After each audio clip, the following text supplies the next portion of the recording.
On the 17th of January 1946, in front of a huge crowd, 7 men were brought out to the gallows inside the city of Nikolaev, or Nikolaev. These men were seen by thousands that came to view the executions as some of the worst war criminals who had slaughtered innocent people nearby, and because of this, they deemed their executions as justified. But despite the German army committing scores of atrocities during the invasion of the Soviet Union, known as Operation Barbarossa, there would be very few who were ever brought to trial for their crimes. Inside of the Soviet lands, German death squads would round up civilians. They would then commit horrific slaughter in which many people were executed, and their villages and hometowns were then burned to the ground. But those men who were executed in Nikolaev were said to have been disgraceful, but what did they do? Join us today to look at the executions of the German soldiers of Nikolaev, and as always, to support our channel, please make sure to subscribe. When the Nazis launched Operation Barbarossa, the invasion into the Soviet Union, even Joseph Stalin, the Soviet dictator, was shocked and surprised. Previously, the two nations had agreed to a non-aggression pact, and it was believed that they would not fight each other for at least 10 years under the Molotov-Ribbentrop Pact. But when the Germans rampaged into the Soviet Union on the 22nd of June 1941, it would be the largest land offensive in history, with over 10 million soldiers taking part.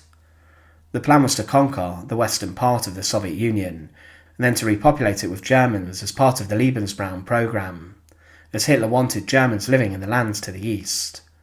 The Nazis also wanted to acquire resources for their war effort.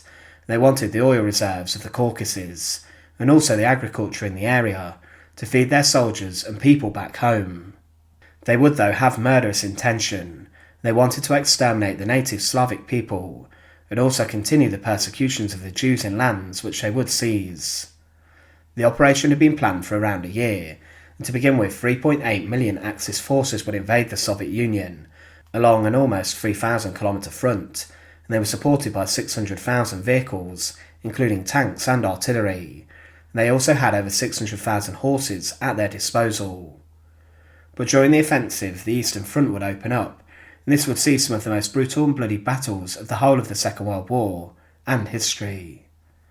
Some of the battles fought here, such as Stalingrad and Kursk, saw a huge amount of bloodshed, and also cities such as Leningrad were forced into years-long sieges by the Germans, in which the civilian population starved to death and suffered heavily. One German soldier wrote of his experiences on the Eastern Front, which were harrowing, and he said, "Heavy fire starts as expected around 500 hours. I'm sitting in B position, observer, and am able to see the impending doom as no one else can. Death is rolling towards us. A crushing wall of fire crawls slowly, very slowly up the hill. These Schweine shoot with a precision that no one else could have learned through intense training. We claw our fingers into the dirt. We have sweat on our foreheads out of the fear. God, if we were able to defend ourselves, and then all hell breaks loose. There is a howling, an enormous fear, thundering, cracking, and the humming of thousands of splinters. Foul-smelling smoke floods into our trenches. Did this last seconds or minutes? I cannot say. I pull my nose carefully out of the dirt to see that the firewall has moved on. I remain deaf for minutes.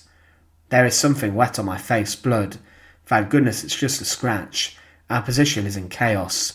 The tree trunks we used for cover have been torn to shreds. Portions of the trenches have been filled back up with dirt. One position received a direct hit. 2 comrades were killed and 3 wounded. Overall, we are lucky. It could have gone worse." The Germans initially had successes, and they would capture around 5 million Soviet Red Army soldiers, and then around 3.3 million prisoners of war were deliberately starved by them, or they had them executed. Some Red Army commissars were sent to concentration camps where they were then slaughtered inside makeshift killing chambers, but the Germans wanted to kill as many as they could without firing a bullet, as they implemented the hunger plan. This would solve German food shortages and exterminate civilians and natives through starvation, but after advances by the Wehrmacht, Nazi death squads would arrive in villages, towns and cities, and they would cause chaos. During the course of Operation Barbarossa, Nikolaev was occupied on the 16th of August 1941 by German forces. They would commit many crimes in the city, which were very similar to what happened in other towns and cities, and they would commit a significant amount of slaughter in the city. In September 1941, the Nikolaev Massacre took place. This resulted in the deaths and executions of 35,782 Soviet citizens and Jews in just 2 deadly weeks. It took place around and inside the city of Nikolaev and the neighbouring areas, and the massacres were carried out by the Einsatzgruppe, and specifically Einsatzgruppe D, who were being commanded by Otto Erlendorf, a man who would at the end of the war be executed himself, as he was linked to the executions of thousands across Soviet lands with his Nazi death squad.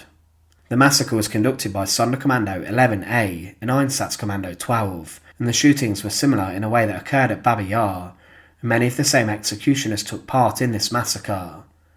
The victims in the Einsatzgruppe documents were described as Jews and communists, and the victims were buried inside of mass graves. But later the atrocities were discovered, and further horror emerged, as it was found that the Germans had, during the occupation around the city and in the area, shot 74,600 civilians and slaughtered many more prisoners of war. The destruction of the city was estimated to have been huge also, but after the war had ended, the Nikolaev trials took place, and in this 9 men who were said to have been complicit in the crimes around the city and in the region were brought to trial. These were the city commander, G. Winkler, the chief of the board of directors, G. Sandler, the head of the gendarme, M. Butner, the chief of the Kherson Gendarmerie, F. Kandler, the head of the gendarmerie, Imberez Negovatsky, R. Michel, the chief of the security police, F. Witzleb, the deputy chief of the security police, G. Schmal, a Feldwebel, R. Berg, and a member of a security battalion, I. Happ. During the trial, evidence was put forward about the horrors inside of Nikolaev, and the courtroom heard about the disturbing slaughter that had taken place at the hands of the German army. But their trial would be rather short, and it took place in January 1946, and within a matter of days the men would be found guilty. All were found guilty in their trial by the Soviet military court, but 2 of them were spared the executioner's scaffold and the hangman's noose. F. Kandler and I. Happer were sentenced to 20 years hard labour, but the rest on the 17th of January 1946 were brought out for their executions. But shortly after being found guilty, the men were taken from their prison cells to the executioner's scaffold and the gallows in the centre of Bazaar Square in Nikolaev. A huge crowd of people with dozens of thousands had gathered, and to begin with, there was an eerie hush around the square. There was a silence as the verdict was read out, and the crimes of each of the men were told to the crowd, and then the men were placed on the back of vehicles, and executioners then placed a noose around their neck. The vehicles then drove off, and the German war criminals were then left hanging. Across many Soviet cities at the end of the Second World War, there were many executions of German soldiers who were brought to the gallows, and the crowd saw these executions as justification for the suffering they had encountered during the German occupations.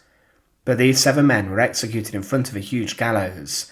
They would be punished for the crimes they committed in the region. Thanks for watching. To support our channel, please make sure to subscribe, and once again, thank you so much for watching.